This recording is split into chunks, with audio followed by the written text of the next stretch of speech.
What's going on, y'all? This is the first video that I got to make in quite a while.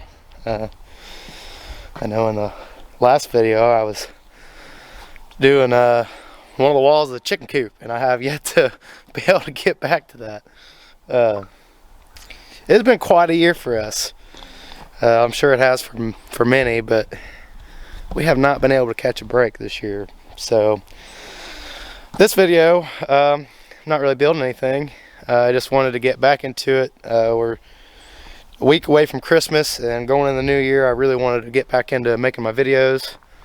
I know I've said it before, but this is mainly for myself. If anybody watches, awesome, thanks for joining us. But it's mainly just for myself, just vlogging it for my own records and to be able to go back and watch with my family in the future. So it is December 21st, I think, or not 21st, let's see, 19th, sorry, and 2021, been quite a year. Not really because of COVID. We all caught it, me, my wife, and my daughter, who just turned a year old. Her party was last weekend, so that's crazy. But mainly because everything is broke. I quit my job at the stone quarry. It was fun. I mean, obviously I think that's every little kid's dream. Playing in a sandbox is to make that dream come to real.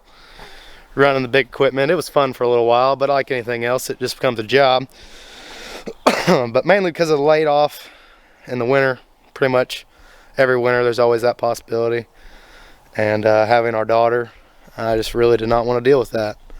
You know, I wanted to know that I could provide and everything else, so I started working for a company that just bought a building right uptown here in Dillsboro, the town I live in. And started there in August, and we were supposed to be moved into the new building by October. And I'm still driving to Cincinnati, unfortunately. It was quite the haul. Has put us in quite a financial bind. But next week, it's only a 3-day week for us.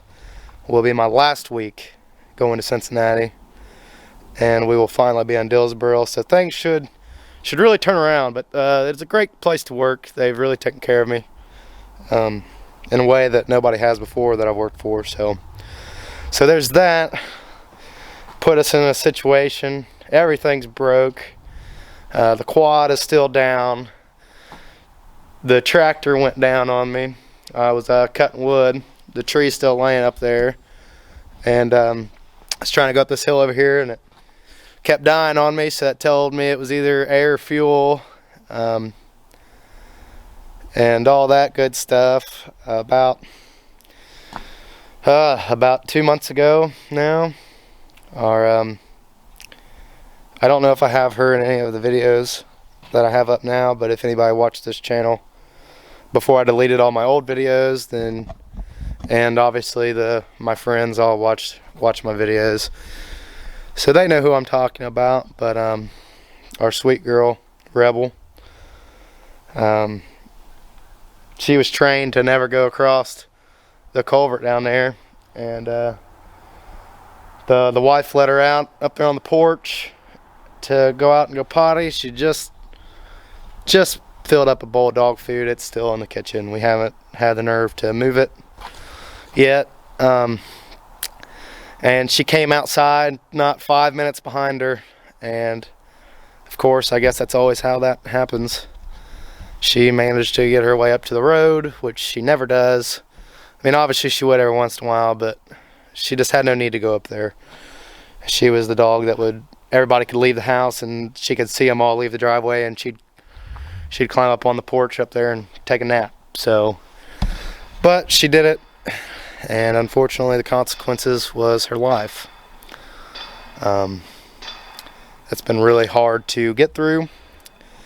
That dog got my wife through all the time that I spent out on the river, on the boats, And yeah, it was just her and Rebel down here, you know, this big old house, and that's all they had. And obviously every time I come outside, that was my best friend. She was always out here with me. And now every time I'm out here working on something, it's just kind of quiet. But and then also my car broke down. I started this year with a brand new truck. Couldn't afford that.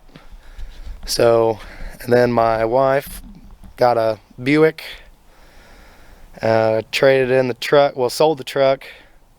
I started driving the Buick, got a small loan from my mom, bought a Dodge Neon.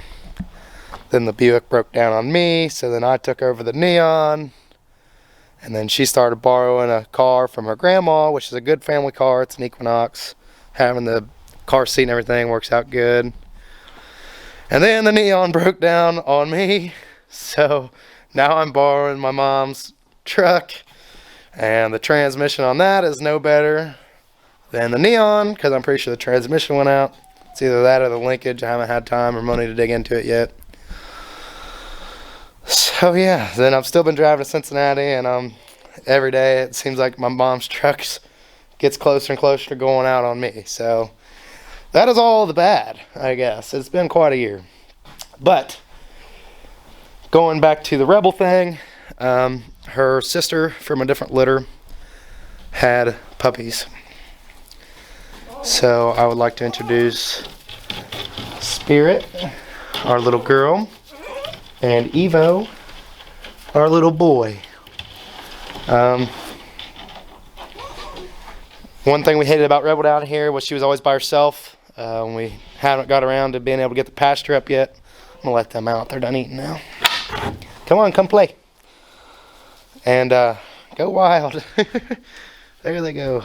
But anyway, hadn't got pasture up yet, and so she didn't really have, you know, a place to be where we could get another dog and, you know, get the goats and all that stuff to where she wasn't by herself. And so I told the wife, I said, this is our last chance to get anything of the bloodline of Rebel, our sweet girl. And if we're going to get one, we need to get two. That way they can grow up together and play together. And they're not, hey, that's my screwdriver, you little turd. That way they're not by themselves. So there's the puppies. That's new. And yeah, I already mentioned that next week will be my last week. Having to drive an hour to work. I'll just be 5 minutes away. And one of my best friends got me a carburetor rebuild kit. So today, that is what we are doing. I'm hopefully going to get this carburetor on there pretty easy. And we can fire this joker up and see how it does with that. Upon tearing apart my carburetor, I never had before on this since I've owned it. Somebody did. The plungers inside of it, there was supposed to be a little bar in between the plungers that keep them connected. That wasn't there. My jet was clogged. I don't know if it's going to fix my issue that I'm having, but it's definitely not going to make it worse. So there was definitely still some errors inside my carb. The next thing on the list will be plugs and wires, probably a fuel lifter pump, air filter, oil filter. Go ahead and change the oil, and that'll pretty much be a basic tune up on the old Ford. We'll see how she does from there. But I know it's still got a couple more months of winter for sure, and we need to get some more wood cut. So somebody's pulling down the drive. Not sure who that is. But yeah, so I'm going to hop off here, and we're going to sling this carburetor on here. Hopefully it'll go on fairly easy. Unfortunately, I have an homemade built aftermarket bucket on this thing, so that's where the carb goes, is right behind the main beam. So it's going to be a pain. But yeah, we'll see you guys when I get done putting that on there. Alright, well that was one pain in the butt. Shoo-wee. I had to put everything, let me turn this around here. Get my phone out for a light, probably. So, all of the hookups and stuff are obviously on the back side. Like right there's the choke. Got a magnet in my thing. Right there is gas. Then on the back side is the throttle. And I can't reach that stuff from this front side, so I had to put that on first. And then this old hose, I probably should order a new one to fit it together, but I couldn't get it on there while trying to hold the carburetor. I just didn't have enough hands, so then I had to put those two on. And anybody that has done this before usually always do the hose first while the carb or whatever, you know, while the carb's loose, and you can kind of twist it and everything. And but I couldn't hold it with this bar perfectly placed, so I had to put those on first and secure that, and then I had to grab it by the back of that metal pipe there, and I had to lean against my tire here and put my foot up on that and try to reach in there and yank on that pipe and wiggle it back and forth on there. I got it finally. So I believe we are ready to fire this thing up. I mean, the only thing that's off of it is my hood cover there and the muffler.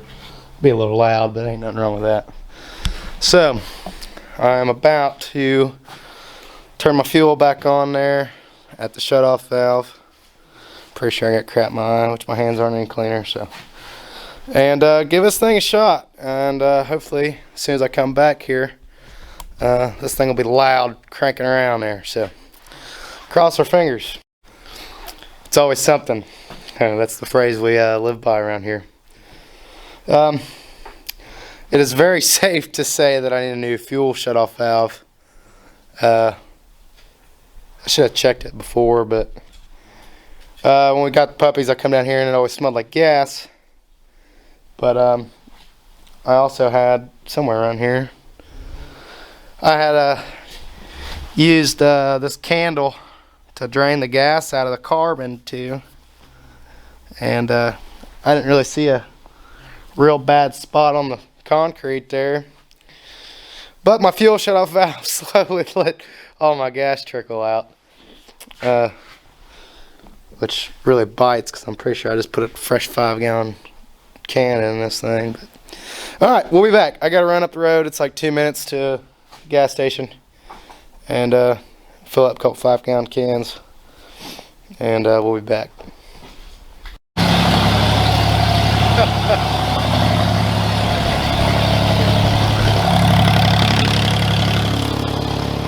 A little quieter. All right. Old girl is alive. Well, that's a plus. I'm about to take it up the hill over here and see how she does, and then yeah, we'll just do a little closeout video. If it helped anything for now, or if we're gonna have to go ahead and move forward with some other stuff right away rather than wait. So we'll be right back. Check on, figure out where my pups are. They did not like it when that tractor fired up. They ran. You okay, guys? You a little scared of the tractor? Come here. It's okay. You'll get used to it.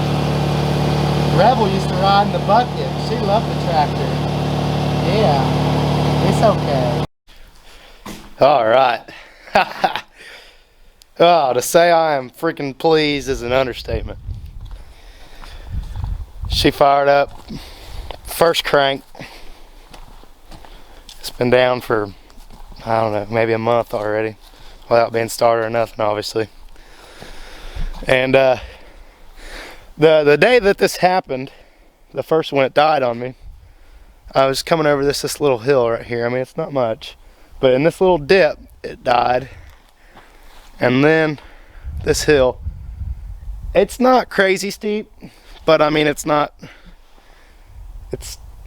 obviously not a hill. So, but I made it probably about like right there, and that's where it died. This joker just climbed this hill, and this is two-wheel drive. Of course, I stepped on my pedal to lock in the rear end, but I've always done that when I go up this hill when it's muddy. And that thing usually spins a little bit, or I might have to, come back down and run up it in high gear or something, really get the tires going. This joker just climbed all the way up there as far as I could go before there's a log laying across it. First try. That thing didn't sputter, didn't miss a lick. So I am very, very pleased right now with my tractor. Right before this happened, that was, if you can see it right there, I'll zoom in over my shoulder. Right there's the tree I fell that day. It's still laying up there. Obviously I couldn't get it down out of here to start cutting it. That's gonna happen soon. But just right before, literally probably a week before this happened, like I said, money has been very, very tight, and me and the wife made the decision to go ahead and buy this grater blade here. I think it's a 5-foot blade, I think, and super excited to get that. Last year, I had a brand new 4-wheel drive Dodge Cummins, and she was home with the baby, so it really didn't matter if she left or not. And I didn't give a crap. I could get out anywhere. But now, every time she leaves every morning with me, of course she's in an all-wheel drive vehicle, but still, every time she leaves, she has the baby in the vehicle with her. And for right now, I'm in this little 2-wheel drive Ranger, and it ain't gonna touch this hill up here. But yeah, so the tractor died right after we got the grader, and we're right in the middle of winter here, and obviously it has to be able to go up a hill, because all the way up there is the hill up to the road, and that's all this stuff right here doesn't really matter. It's up there. That's the problem. So it was like, are you kidding? But yes, I'm very, very pleased right now. It's time to get my butt inside. Our daughter should be awake by now from her midday nap. We gotta run down and get some stuff from town. So with that being said, videos are gonna start coming a lot more after this, I hope. This took up pretty much my whole barn. Now I can get the quad wheeled back out of here, get back to work on building my walls for the chicken coop. I still have plenty of lumber laying there. And yeah, so the next video to come out hopefully will be getting that last wall built and back into them trusses. It's just been so crazy. Constantly something breaking down on us.